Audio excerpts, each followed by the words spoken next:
There's a sound the executioners of Paris have never heard. It's not screaming. It's not begging for mercy. It's not the terrified silence of someone who knows they're about to die. It's singing. A religious hymn in Latin. 16 female voices walking toward the guillotine as if they're walking toward an altar, and every time the blade falls, the singing continues. One less voice. But it continues. The crowd doesn't know how to react. For months, they've celebrated executions, shouted insults, demanded more blood. But today, they're silent. What they're witnessing doesn't make sense. These are the Carmelites of Compiègne, 16 cloistered nuns who hadn't left their convent in decades. Women who spent their lives in prayer, who never hurt anyone, who never touched politics. And today, the French Revolution will kill them for it. One of them is named Constance, 29 years old. The youngest. She spent 9 years without leaving the convent walls. The first thing she sees of the outside world is the guillotine, and she's the first to climb the scaffold. But before she walks toward the blade, Constance does something that will haunt Paris for centuries.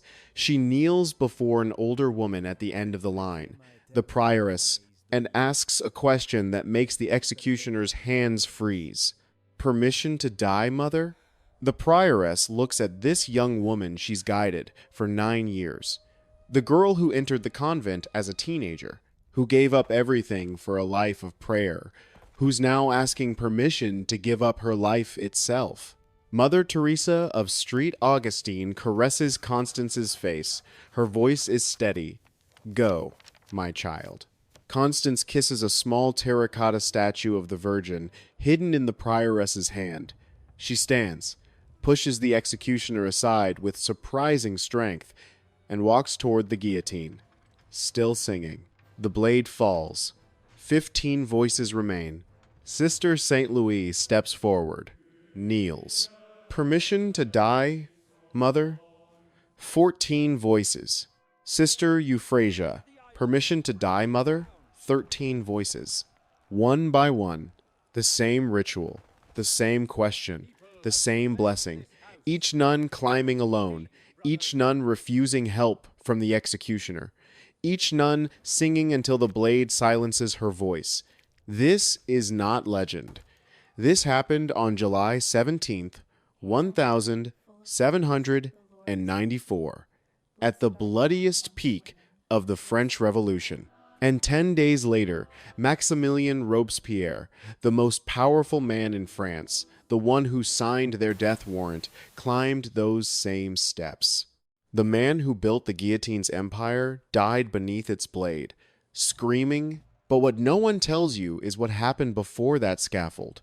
How 16 women who had never seen violence were dragged from their homes, stripped of everything they believed in, and told to renounce their faith or die. They chose to die, but not before making a vow that would haunt the revolution for centuries. This is what really happened. And by the end, you'll understand why Paris fell silent that day. Why the city addicted to executions was suddenly ashamed of itself. By 1794, France had gone insane. What started as a revolution for liberty had become a machine of death.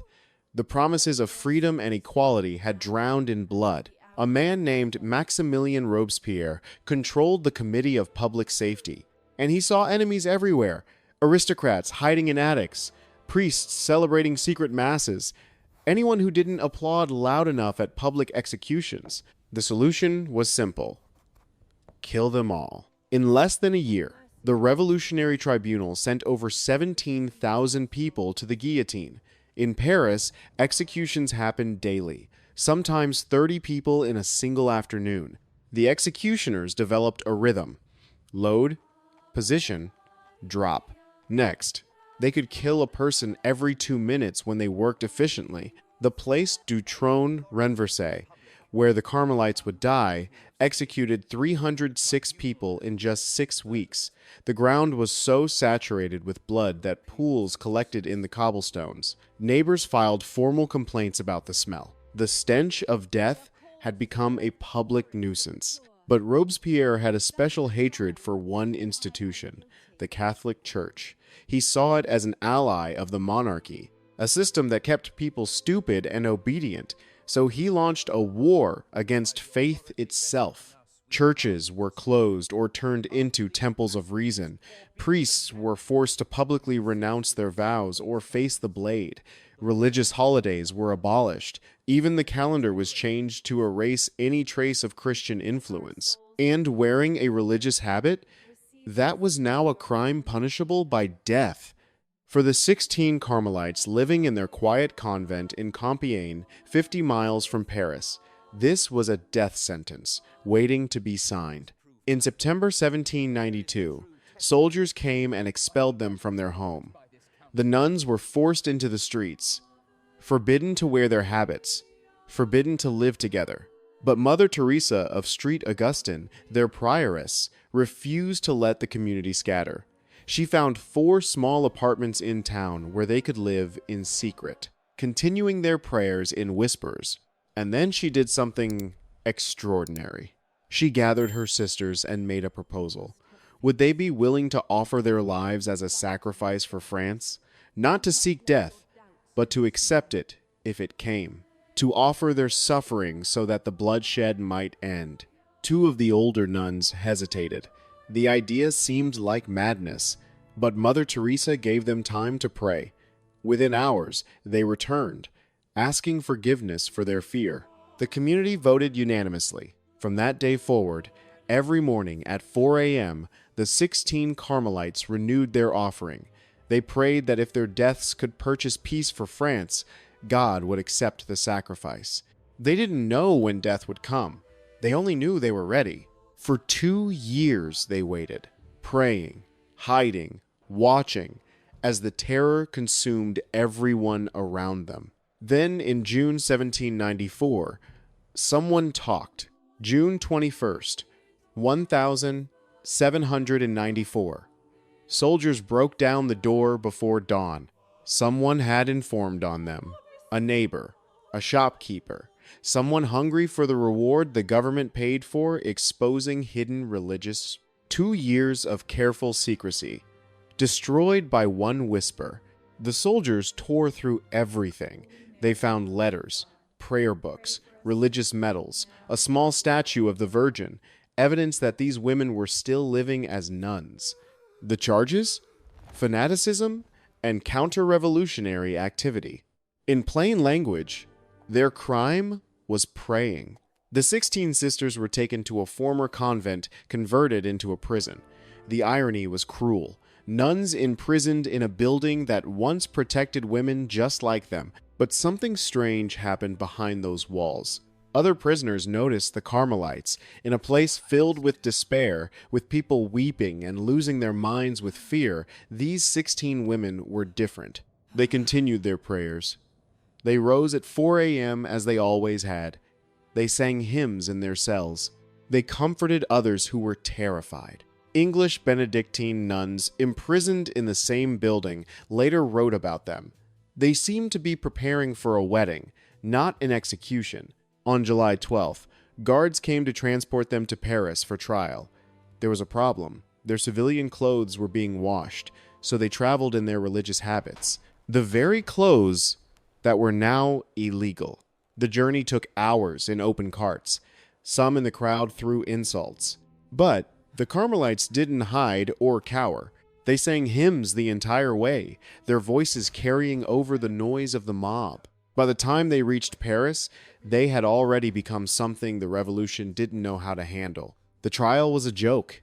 Everyone in that courtroom knew it. Revolutionary trials had no presumption of innocence, no real defense attorneys, no appeals, no chance.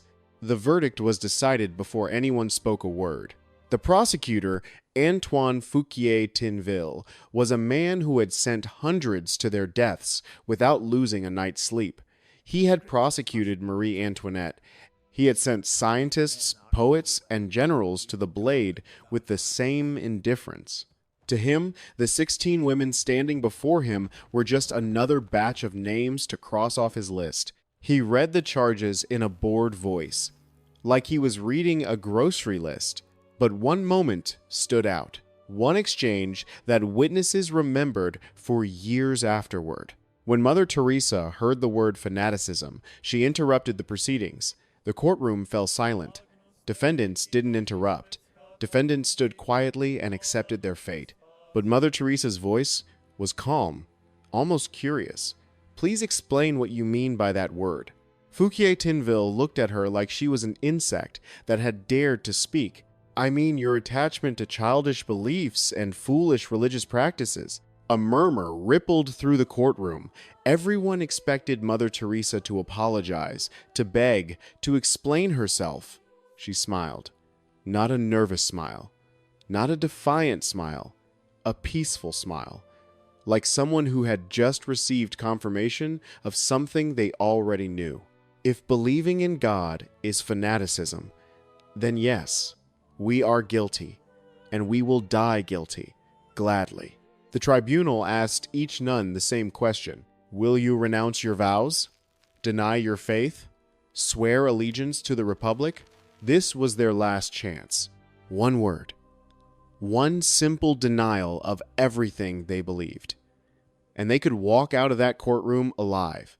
They could go back to their families. They could live. Constance, the youngest, answered first. No. Sister Marie of the Incarnation, who had been a Carmelite for 30 years. No. Sister Euphrasia, who had hesitated when Mother Teresa first proposed the vow of sacrifice. No. One by one. 16 times. The same answer. No. No. No. No. No. No. No. No. No. No. No. No. No. No, no, no. The verdict? Death. All 16. When the sentence was announced, the Carmelites didn't weep. They didn't collapse. They didn't curse the judges or beg for mercy. They renewed their religious vows right there in the courtroom, in front of the men who had just condemned them, the same vows they had taken years ago in the quiet of their convent.